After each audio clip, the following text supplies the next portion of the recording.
Yeah, a little bit. Obviously, we've talked about it in the past. This is your best receiver, unquestionably. The fact that he plays tight end is, secondary. It can work in other places. It's obviously worked in New England with Rob Gronkowski being the main threat. So this is a very good player, and I'm not surprised they extended him by any stretch.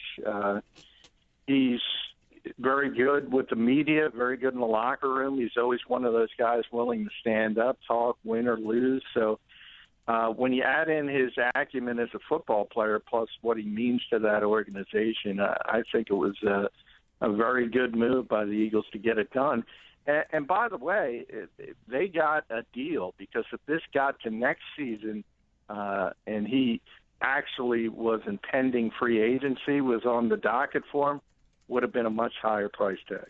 Yeah, now, John, I mean, you look at Cleveland and San Diego and Kansas City, where the three coaches, the three offensive minds are that are now in Philadelphia. All three of those teams, the tight end was a major part of their offense, with Barnidge in Cleveland, Kelsey in Kansas City, and Gates in San Diego. That kind of indicates to me that they really value Ertz. Yeah, and they should. This guy has always been a good receiving tight end. The issues with him early in his career were the blocking aspect, and that kind of kept him off the field. He really, really improved in that department. As I point out at 973ESPN.com in my piece on the extension, he was rated as the sixth best run-blocking tight end in football this year. So that tells you how he's worked tirelessly at the deficient part of his game. And if he can at some point become at least an above-average pass-blocking tight end, you add all that into the equation, he will be a top-5 tight end in the NFL. Now, they got Bradford, and he mentioned Bradford today. He's like, look, I played with 5 different guys. I really want to go that route. Does this signing give you any insight on their thought process at the quarterback position? No, if anything, I think it would trend towards it becomes more difficult to sign Sam Bradford simply because of the numbers. And it's not only Zach Ertz, but if you look at the future of this team, Fletcher Cox, Lane Johnson, players like that you have to re-up, and it's going to be significant money to do that. These are the core building blocks of this team. And all of a sudden you start getting out of those rookie deals and into the second deals, the cap numbers go way up, and that means you have to allocate assets differently at other particular positions.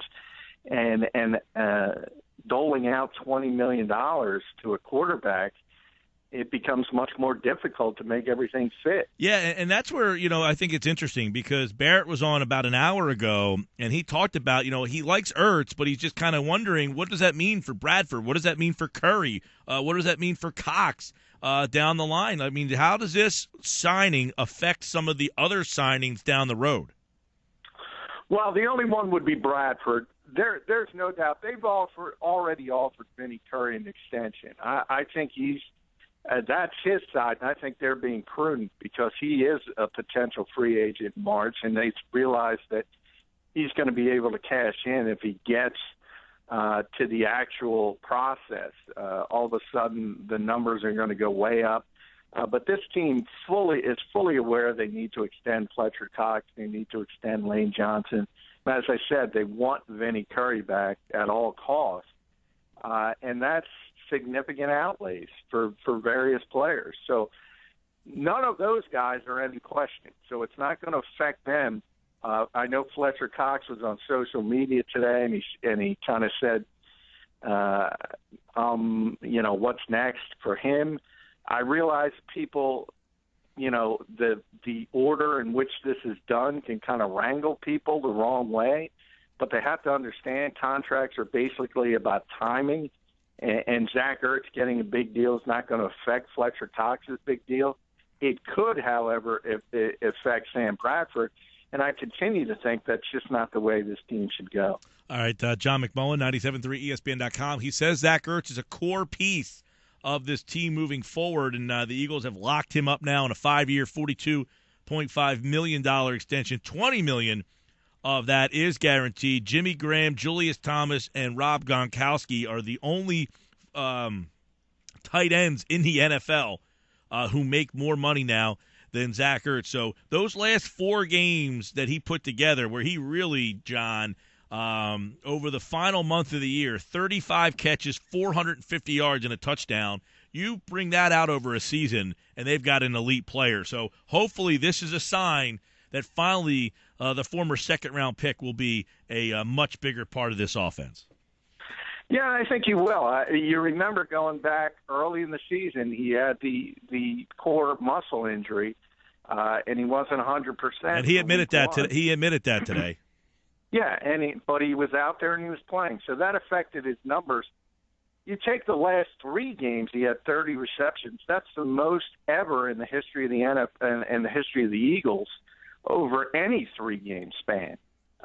So that tells you how productive he was down the stretch. Now, a lot of people can say the Eagles weren't really in it. It was fool's gold, things like that. We've seen it in the past with the 15-reception game. But at some point, you got to give the guy his due, and it's not easy to catch that many balls in an NFL game, whether it's the NFC Championship game or it's a Week 17 meaningless game. You still have to have a lot of talent. And I think if you looked at the way he played this season, particularly in the second half, people are so excited about how Sam Bradford played in the second half of the season.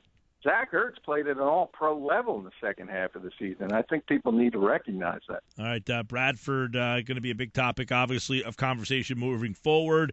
John, you write at 97.3ESPN.com that he's the biggest question for the new regime here. Taking a look at the position-by-position look, you'll be starting that at 97.3ESPN.com. The quarterback position here, obviously Bradford is the biggest question mark for them. But what are really some of the strategies and scenarios to go forward from this spot here? Because it seems like if it's not Bradford, then who?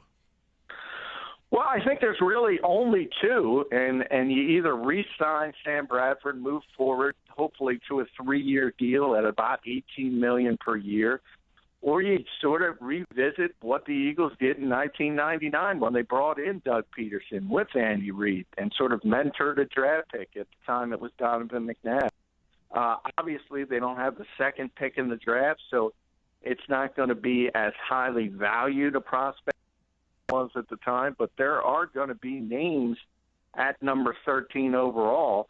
Your hope is that one of them, Paxton Lynch or Carson Wentz, with the kid from North Dakota State, could possibly be there. And all of a sudden, maybe you bring in a veteran quarterback from somewhere else. Everyone looks at Kansas City and Chase Daniel because Peterson has a history with them for a guy to mentor. The one thing I don't think the Eagles would do is let Mark Sanchez sort of run the show with a rookie quarterback, because I don't think they believe he has the intangibles to help a young guy and move forward that way.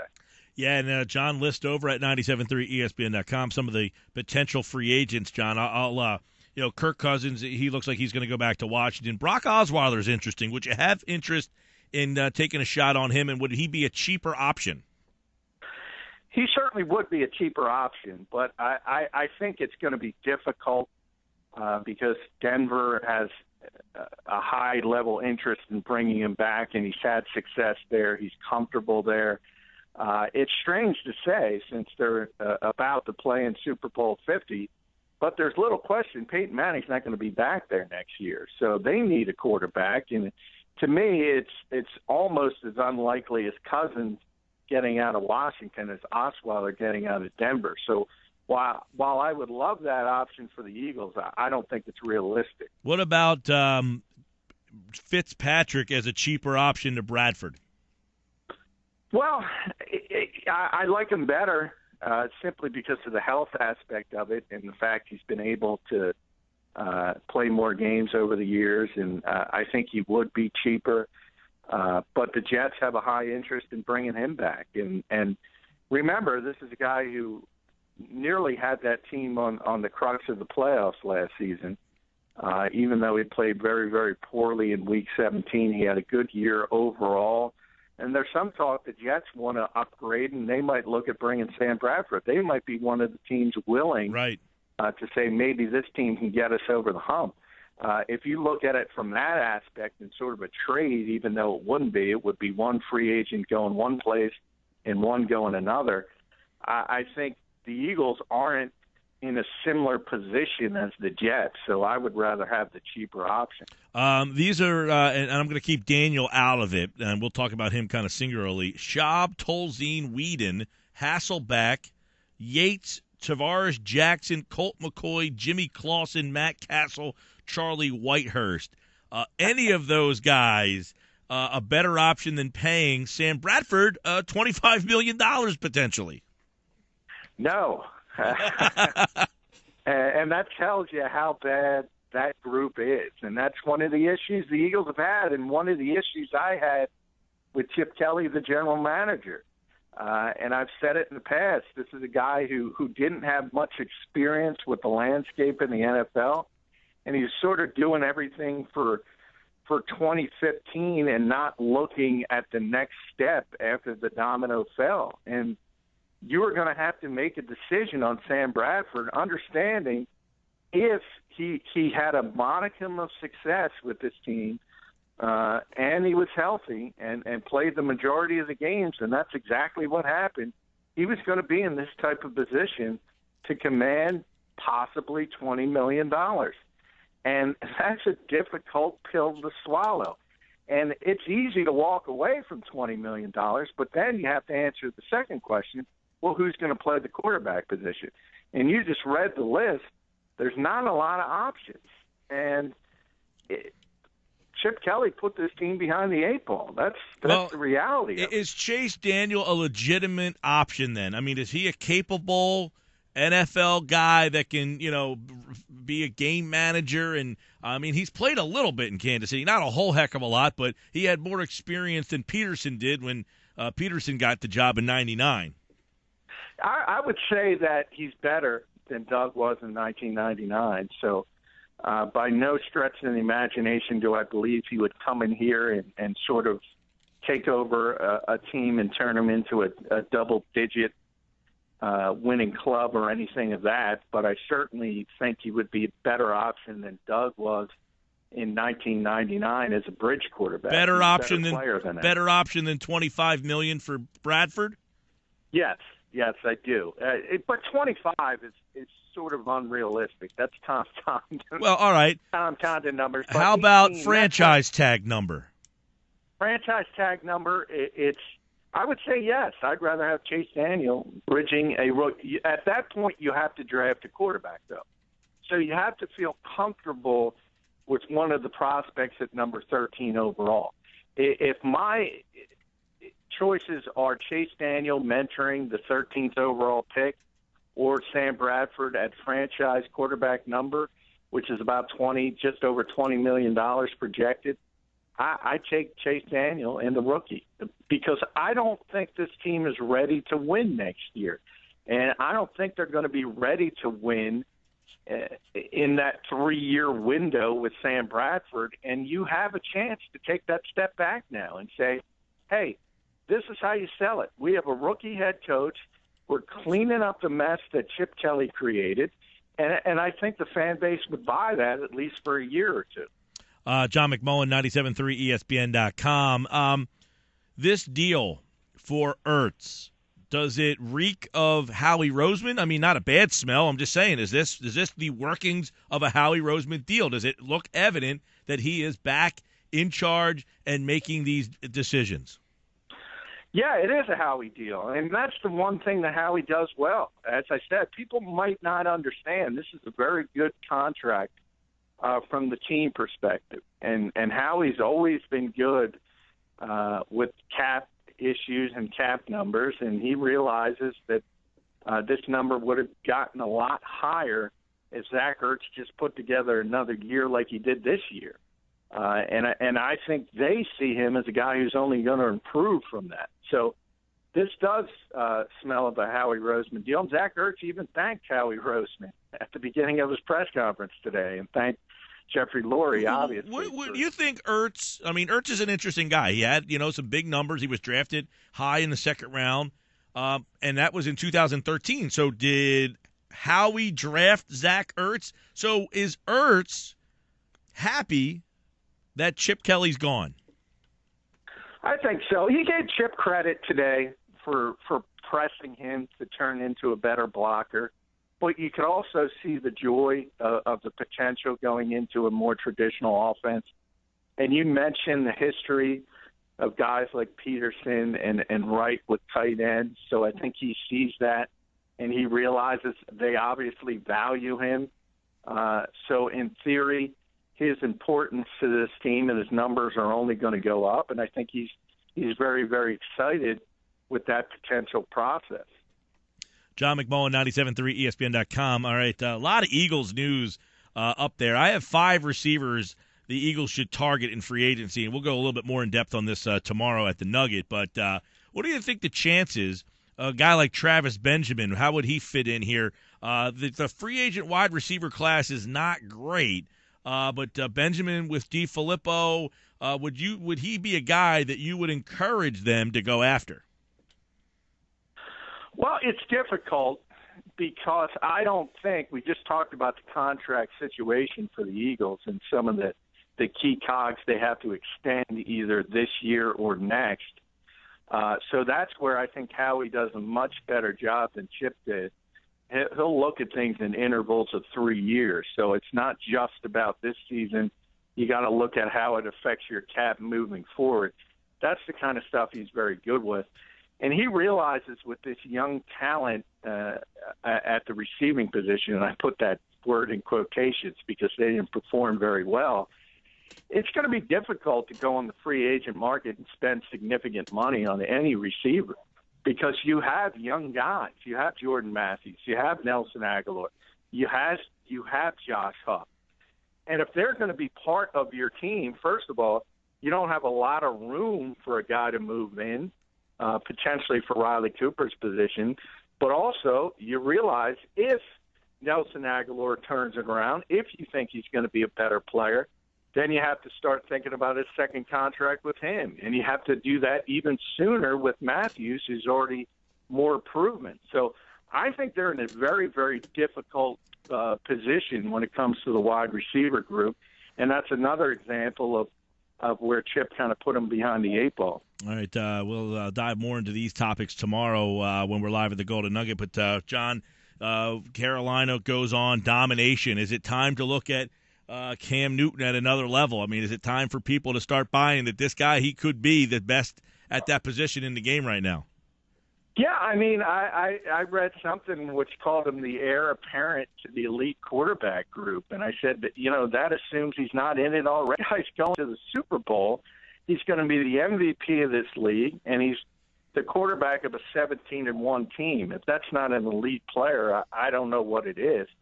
If the Carolina Panthers sort of have a feel to me like the Golden State Warriors in the NBA last year. It's just their year. They're just better than everybody else, and it starts with Cam Newton. Interesting to see them just dominate that game because a lot of people thought Arizona was the most complete team in the league, and I don't know if Palmer was still nicked up from that Eagle game or what, but he was horrendous yesterday. I mean, just did not show. I mean, you're right. The Eagles, in a weird way, kind of derailed Arizona's season. Not only Palmer with the dislocated finger, but Massa went down with the torn ACL, and that really hurt them defensively as far as their blitz packages, which they love to do. So in a weird way, on December 20th, even though they blew out the Eagles, Philadelphia kind of took them out of the mix as being an elite team. And, I don't know if anybody takes any joy in that, but that just tells you how the NFL is a war of attrition, because you can look great one week and the next week the wrong guy gets injured, and Carolina's going to deal with that because Thomas Davis broke his forearm in that game. And even though everyone thinks they talk about the 3 torn ACLs, I don't know how he's going to be able to play with a broken forearm in 2 weeks. So for them to lose him at this situation, very, very difficult injury. And on the other side, how would you surmise the day that Belichick had yesterday? A lot of people say that, he just got out-coached. Well, I think the bigger issue with Belichick was the fact that he was one of the guys that pushed so heavily for the change in the extra point rules. And really, if they just kicked that extra point early, Stephen Gostkowski's first miss in who knows how long, 500-something attempts, that's a tie game at the end. We go to overtime and it changes. I know a lot of people criticize him for not kicking field goals, but you can't assume things in a game are going to go the same way. Remember, when they went for the fourth downs and didn't get them, the ball is turned over deep in Denver territory. If you kick a field goal, all of a sudden you have to kick off, even if it's a touchback in the rare air of Denver.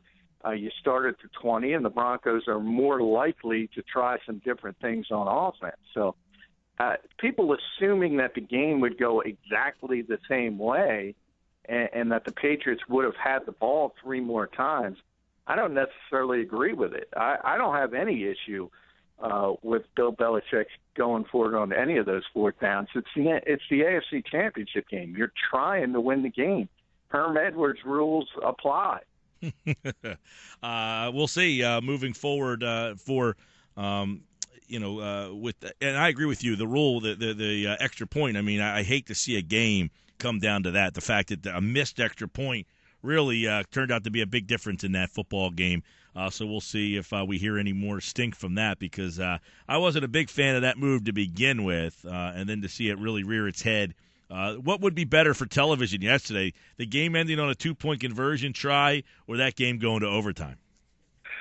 Well, I think it worked either way. I just tweeted out that it peaked at 69 million viewers, so it was pretty exciting, and everybody in the country was watching it. And when it comes down to a two-point conversion and you go to overtime, either way it works out for the NFL. And that was the second highest rated game of the early window in NFL history on championship weekend. Awesome. So they're going to miss Peyton Manning and Tom Brady, because that's likely the last time those two will match up. And Manning goes to the Super Bowl. Got $2 million for it as well. Got a bonus for $2 million to win the AFC Championship game, and if he wins the Super Bowl, he gets another $2 million for Peyton Manning. It is the Sports Bash 97.3 ESPN. John and I will be live tomorrow at the Golden Nugget. We'll have plenty more on Championship Week and all the NFL news and notes. Plenty of things happening, and we'll have a ton of it tomorrow on the show. Thanks, John.